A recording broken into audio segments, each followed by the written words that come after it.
Alright, tonight folks, I'm going to make sausage and sauerkraut. This is one of those guerrilla recipes I got in here, and actually this started out with like 2 hot dogs I had left in the refrigerator, and I've upgraded to actually smoked sausage when I plan on it. But when I started it, I cut up 3 or 4 hot dogs and some sauerkraut, and I mixed the rest of this stuff together, and it turned out pretty good. So what we've got here is we've got a can of whole kernel corn. If you can get fresh corn, it's not in season right now, but if you can get fresh corn, cut it off the cob, that'd be better.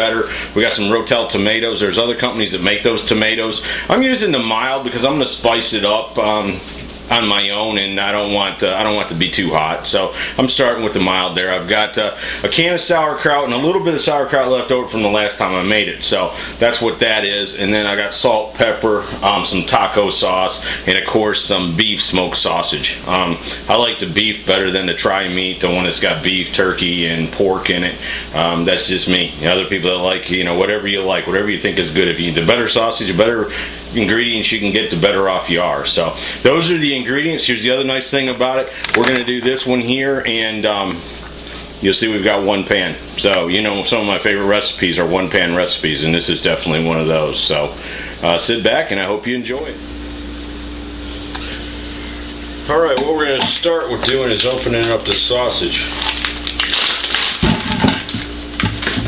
Careful to get away from you. I like to cut it in half. It makes it easier to cut.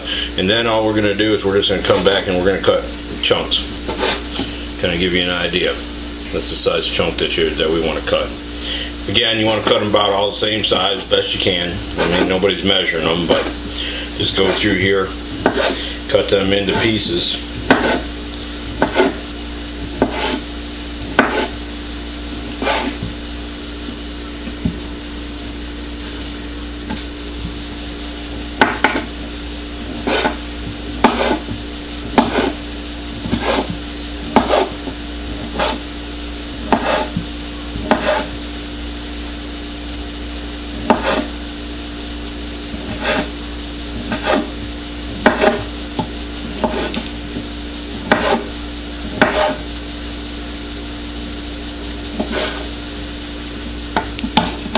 Alright, what we've got here is we've got a pan. It's coming up to temperature. I've got it 2 marks past medium. I want a little bit hotter than medium, and I put just a little olive oil in it.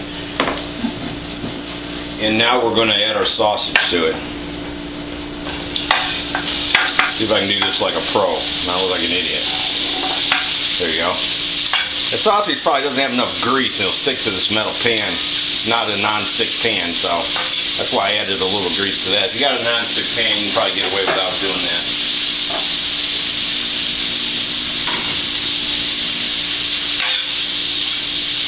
Now all we want to do is just fry this up a little bit, get it a little crispy. The outside edges and the skin.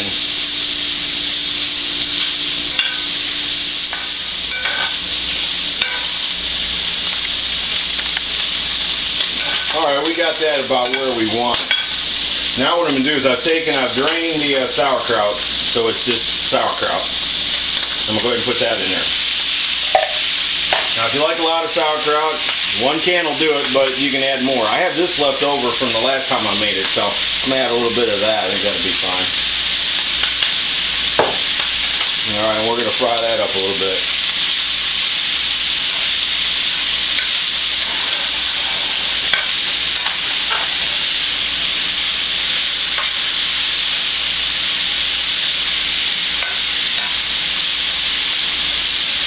Cabbage will get a real nice color to it when we all get said and done with this, but right now we just want to kind of fry it up with that sausage. Alright, we got that about where you want it to be. You just want it 4 or 5 minutes. Let it fry. You get some stuff on the bottom from frying that sausage up, so this cabbage will take it off, sauerkraut will take it off, so we got that about where we want it. Now we're going to add the can of Rotel tomatoes to it. Throw a little salt in there, just for good measure. A little pepper.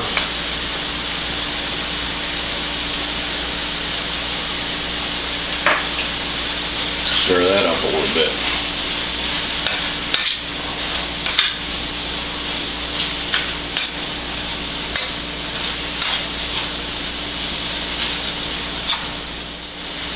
Alright, now we're going to go ahead and add the rest of the ingredients. I've got a can of whole kernel corn here, sweet corn. Again, you know, if you can get that off the cob, that's better. Let's put that in there. Go ahead and stir it up. Well, that's looking good, isn't it? If anything, it's bright. You put that corn in and it brings the red, the yellow, everything together, doesn't it? Well, it looks good. So you got that going. Now we're going to take, now you can use chunky. Actually, I've turned my dad onto this recipe and he's done it and used chunky salsa, so that works too. Again, the peppers and onions are bigger, but we're just going to take some taco sauce, pour that in there. And then, of course, hot sauce. Again, as you like it, you like it. If you don't, you don't. So put as much or as little as you want in there.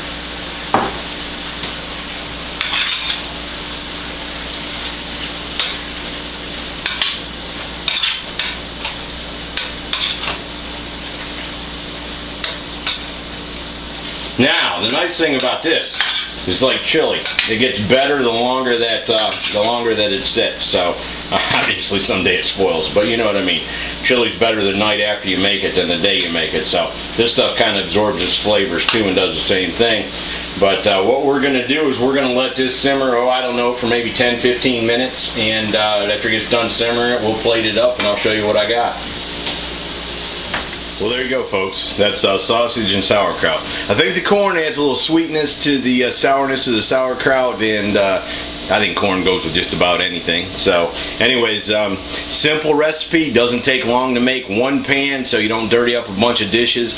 And like I said, leftovers are great. I'll be honest with you, I've never tried freezing it. I've never been able to keep it around long enough to freeze it, but I'd be interested to know how that works. I'm not sure how cabbage freezes, but anyways, maybe one day we'll try that and I'll report back to you and let you know if that works or not. Otherwise, as I say, you don't have to be a king to eat like one. I prove it, and I wish y'all were here, but since you're not, I'm going to have to eat all this myself. Y'all have a good night. Thanks for tuning in.